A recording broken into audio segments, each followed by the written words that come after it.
कोई भी फसल आप बो रहे हैं और उससे बुआई के समय जो भी आप जैविक खाद डाल रहे हैं, वो अच्छी तरह से सड़ी होनी चाहिए। खास तौर से जो हम पिछली फसल के अवशेष रहते हैं, उसको काटने के तुरंत बाद हम खेत तैयार करते हैं और अगली फसल बो देते हैं और ये फसल अवशेष सड़ नहीं पाते। ये एक बहुत बड़ी समस्या आती है।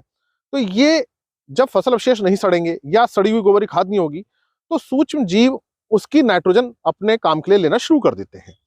तो मिट्टी की नाइट्रोजन भी ले लेते हैं और ये जो डिकम्पोज मटेरियल हो रहा है इसकी भी ले लेते हैं। उस कारण से पौधों को नाइट्रोजन नहीं मिल पाती और फसल पीली पड़ जाती है। तो ये अधिकांश क्षेत्रों में ऐसे देखने को मिलता है कि जहां फसल अवशेष सही से सड़े नहीं है और हमने बुआई कर दी है, तो अगली फसल शुरुआती अवस्था में पीली पड़ जाएगी और जब धीरे धीरे वो डिकम्पोज होगा मटेरियल 40, 50, 60 दिन बाद, तब नाइट्रोजन की पूर्ति होगी।